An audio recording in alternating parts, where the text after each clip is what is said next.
এই যে একটা শসা, যদিও শেষ পর্যায়ে এসেছি, আলহামদুলিল্লাহ একদম কচি শসা।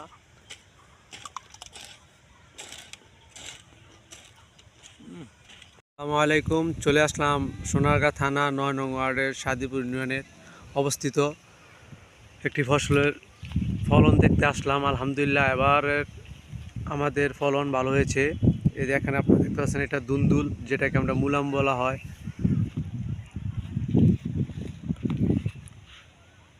তার পাশে আছে আপনার কই গাছ, এই যে কই মাত্র এতে আছে অনেক সুন্দর কই।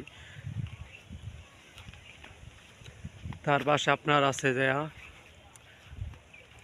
করলা, যেটাকে আমরা উস্তা বলি।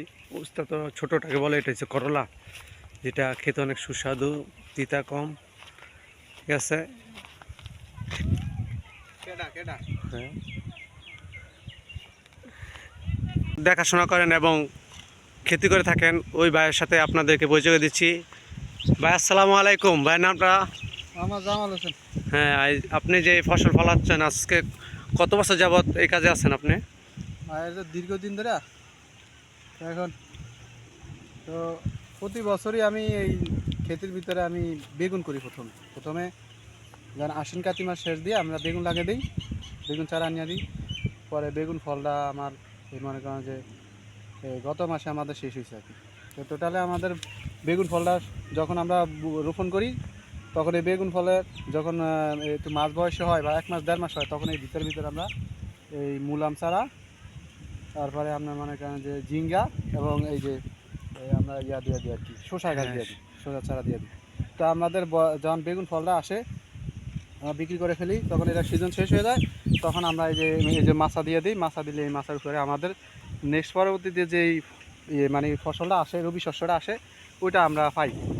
তো আমরা দৈনিক আমরা দৈনিক আর কি, দৈনিক আমরা 1000-1500 টাকা করে আমরা বিক্রি করতে পারি দৈনিক আর কি। তো আমাদের যে এই যে আমাদের যে বেগুন গাছটা, আমরা বেগুনটা চাষ করছি, তো আমরা মোটামুটি লাখ টাকার উপরে বিক্রি করা হয়েছে।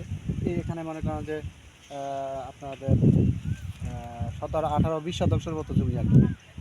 তো এখন পরবর্তীতে আমরা যে এই ঝিঙ্গার এবং মুলাম চারা মানে দুন্দুল লাগাইছি, এখান থেকে 70-80 হাজার টাকা ইনশাল্লাহ বিক্রি করার ইচ্ছা আছে। অলরেডি অনেক বিক্রি করতেছি, দৈনিক বিক্রি করতেছি আলহামদুলিল্লাহ।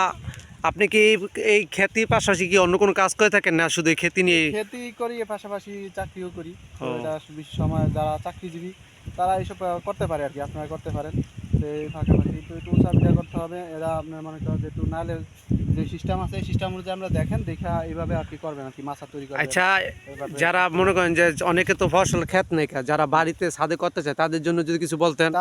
তারা মনে করেন যে যদি আপনাদের এই যে দোআঁশ মাটিগুলোর সাথে আপনাদের পটাশ এবং ইউরিয়া এবং টিএসপি সহ দিয়ে মনে করেন যে আপনারা 2 ফুট 3 ফুট করে আপনার দিয়ে টপে লাগায় আপনারা মনে করেন অনায়াসে এগুলো আপনারা চাষ করতে পারবেন এবং বিক্রিও করতে পারবেন। ভাইয়ের নামটা?